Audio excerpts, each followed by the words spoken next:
ano, mga Kita mo kabatang yan? helmet. Kitang-kita ko. Natatandaan niyo pa ba nung sila ay sumisigaw na Lenny resign at impeach si Lenny?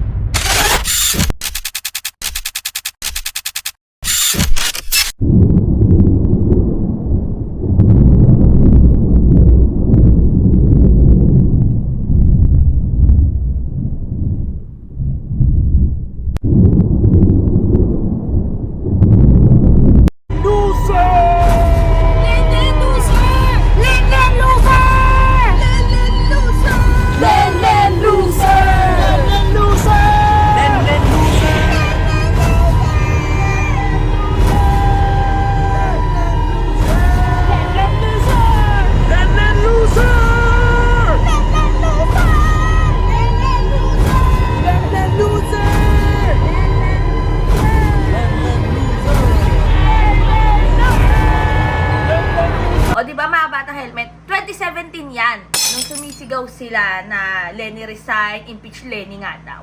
Bakit nga ba? Kasi sinasabi nila na hindi naman daw nanalo si VP Lenny as Vice President nung time na yon. Pero mismo Supreme Court na nga ang nagsabi. Di ba, Bichoga Par? Oo. Na talagang siya talaga yung nanalo as Vice President. Ayaw nyo pa rin maniwala. O, tapos ngayon, inihahambing yan sa impeachment kay Madam Sara Duterte.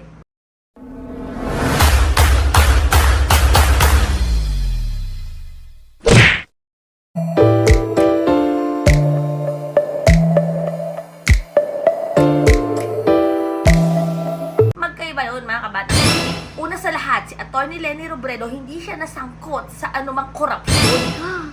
Wala nga siyang pondo, hindi nga siya binigyan ng sapat na pondo sa kanyang opisina. Pero kahit karampot lang ang inallocate sa kanyang budget sa Office of the Vice President nung term ni VP Lenny, minaximize niya yon kaya nga nagkaroon ng angat buhay.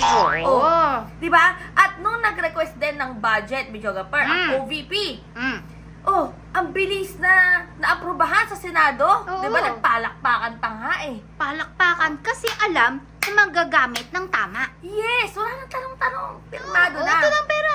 So, eto naman. Ito ang binabato ngayon mga kabatang helmet. Noong time nga daw ni VP Lenny, 2017, binabato nga ng Lenny resign, Lenny impeach. Kaiba kasi yun. Eto, sa panahon ni Madam Sara Duterte, ang daming mga issue eh.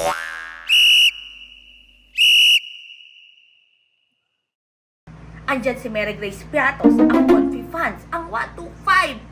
Hanggang ano pa? ngayon, di pa rin Hindi makita. pa nga makita kung saan Wow. ginastos in 11 days. Yung 125M na yan. Hmm. Di ba? At meron pang mga land bank issue. Diba? Di ba? May mga envelope. Yes. Wow. May mga dapat ba yun? Wow. Ecobag. Mga pinapanood natin before na hearing. Pero yun nga, di ba? Nakita niyo yung difference. Nakita niyo yung pinag-uugatan. Kung ano ba yung reason bakit gustong ipa-impeach. Oo. Kung kay VP Lenny kasi, iba naman, nakakaloka lang kasi yung time na yun eh. Talagang, hindi ba kayo makapaniwala na siya talaga yung nanalo?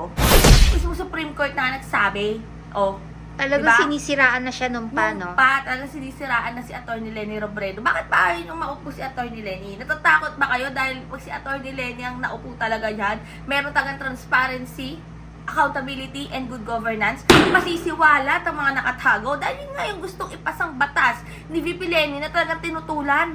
Oo, Ang may transparency. magaganap na linisan. Malinis talaga. Malilinis ng mga kurap, Yes! ng mga kurakot. Yan ang difference ha nung impeachment ngayon na isinusulong kay Madam Sara Duterte.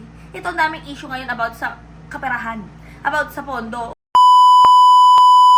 Unat sa lahat, ang pondo na yan, pera ko yan, pera natin yan. Pera mo? Oo, pera ng bayan yan.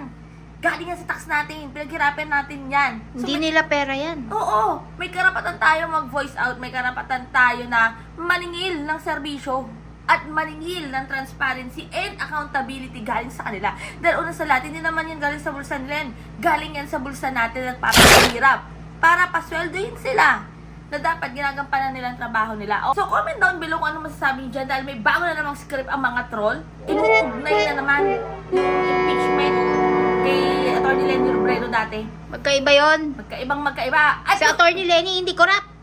oo naman. At At saka yung isa doon, parang nakita ko sa picture, parang wala na yata na maalam mo, no? Basta kung gusto mong video to, huwag kalimutan mag-subscribe at i-click ang notification bell para lagi updated sa mga ina-upload ko namin ni videographer.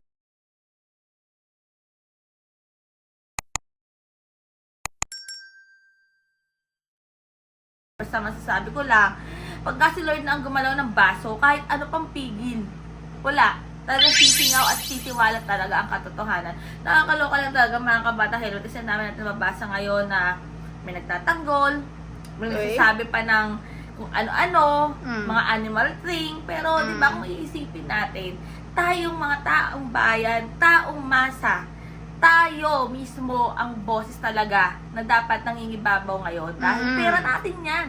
Una sa lahat, pera natin yung ginastos, pera natin yung pinapasweldo sa kanila. Kaya dapat talaga tayo ang manindigan para sa katotohanan at para sa tama. At Diyos ko naman, please lang, no? Dun sa mga nandun pa rin, nakasuporta Suportahan nyo. sa mga idolo, pinapaalala ko lang po sa inyo, kami po nagpapasweldo sa inyo, taong bayan po nagpapasweldo sa inyo, kaya dapat gampanan yung mabuti ang trabaho nyo, dahil trabaho po yan, ha? Nagtatrabaho po kayo, kaya dapat magtrabaho po kayo ng tama. Sa mga kumpanya, kapag hindi nagtatrabaho ng tama, pinapatalsik, di ba? Palahit yung mga empleyado, di ba? Yes, terminate. Oh, teka lang, trabaho po ang maging politiko, trabaho po yung pwesto na yan. So, may karapatan po ang taong bayan na patalsikin ka kapag hindi ka nagtatrabaho ng tama. Stay happy, stay healthy, and stay safe tayo. As always, sabi ko sa buhay na gamit din ang Bukit Tips, getting better every day. God bless everyone. Bye!